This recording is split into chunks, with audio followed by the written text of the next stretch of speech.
Hello and bonjour. It is a cold, grey, wintry day. I'm in the city of Nancy in eastern France, and this is a tram.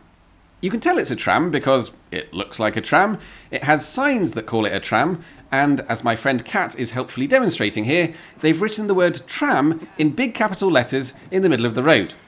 But if you look closer, something's not quite right.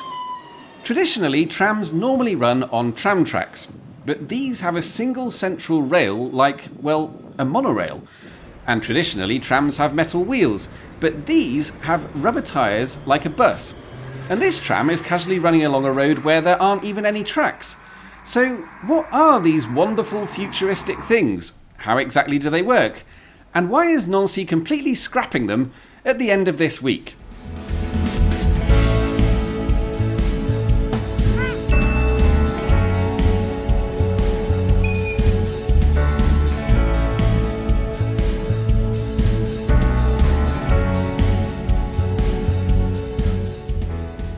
This is Nancy, a city of about 100,000 people, but with 500,000 in the urban area, and historic capital of the eastern French region of Lorraine, which is where your quiche comes from, although Nancy itself is more famous for its macaroons, its Art Nouveau buildings, and the magnificent UNESCO-listed Place Stanislas. And would you like to do the honours? But of course, we're not here to see any of that. No, we are not. Kat is here for one reason, and one reason only. A final chance to ride whatever one of these is. Do you want 2 or 4? Do you want return? No, we can walk back. No, we're going quite fast, so I think we'll get 4 tickets, yeah. How much is it? €5.60 for 2 returns. That's pretty good. Bargain. Really unique experience. Validated. Merci. So our plan is to catch the tram, or whatever you want to call it, from here in the centre of Nancy, out to the southwest suburb of Vendeuvre. A trip that should take us about 15 minutes. And as Kat says, we're about to have a completely unique experience. Now, I'm going to have to clarify that before the mega nerds jump on me in the comments. Nancy is not the only place in the world that has rubber-tyred trams. There are a couple of lines in the Paris suburbs, one in Clermont-Ferrand, and a few others in Italy, China, and Colombia. But none of the other ones can do what the Nancy tram does. Right. There's no rail. I thought this was a tram. No, it has now become a bus.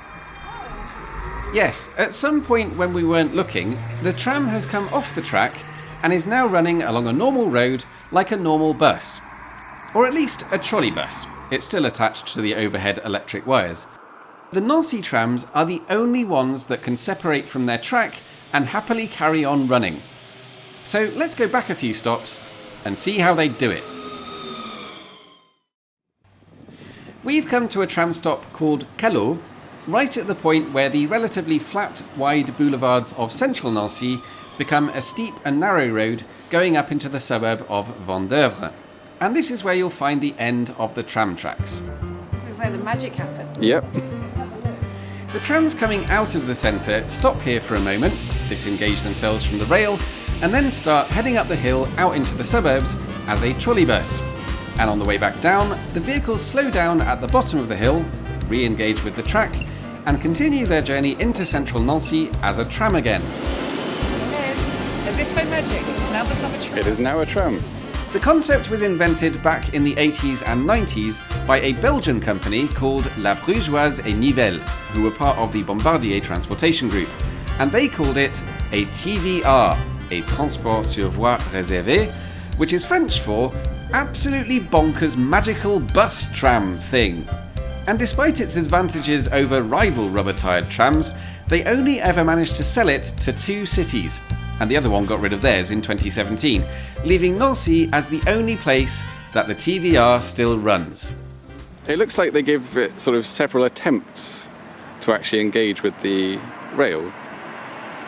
Like if it doesn't do it the first time here, Oh yeah. then hopefully they get it there, and if they don't get it there, then hopefully they get it there, and finally there. And then it stops at the station anyway. Yeah. So they can have a little think. And what I'm thinking right now is, why? What's the point? Why did Nancy choose a magical bus tram instead of just a normal tram? Well, one of the reasons is this incline between Nancy and Vendeuvre. A conventional tram with metal wheels and metal tracks would struggle for grip on the steeper parts of the slope, particularly in bad weather, while a rubber-tired vehicle has no real problems. Another reason is that the salespeople said it would cost 30% less than a conventional tram because it needs one less rail. But it's fair to say, that brings us on to some more questions. So basically, it doesn't really need the rail, does it? It's just a bit silly, isn't it? Well, it obviously works without the rail here. Why not just have a bus? I think Kat might be onto something here, because although the rubber-tired trams are cheaper and better at dealing with hills than a conventional tram, that doesn't explain why they didn't just use a conventional bus. If you ran this route as a bus or a trolleybus, which, side note, they actually did until 1999 when they bought these things instead, you wouldn't have to slow down and stop every time you get to Kello, you wouldn't have all the extra costs from constructing and maintaining the rail, and the vehicles wouldn't be constantly driving on the same part of the road and digging grooves into the surface, which then need to be repaired. And just in case that isn't enough reasons why they should have bought a simple bus or trolleybus, strap in, the story is about to get even sillier. Because here is the route that the trams take through Nancy, and here is the depot where they're stored and maintained. That is Nancy's bus depot. It is not connected to the tram route, neither by tram tracks, nor even by electric wires. Which means every single tram has to be fitted with a diesel engine, just so that it can get to the depot and back. What we've got here is a vehicle that can run perfectly happily as a bus or trolleybus on a route that could run perfectly happily with a bus or trolleybus. So why in all of Frenchdom did they decide to run it on a rail? Well, there are some advantages. Firstly, and perhaps most obviously, the rail means the driver doesn't have to worry about steering for most of the route. It's the same principle as a guided busway. In fact, this basically is a guided busway. The rail also helps to make the system slightly more accessible, because the vehicles consistently stop tight to the platforms, and anyone on wheels can roll straight on and straight off without needing a ramp. And one advantage that might be less immediately obvious is that the system takes up slightly less space. Because all three articulated sections of the vehicle are guided by the rail, they always stay in line with each other and reliably follow the exact same path, even in sharp corners.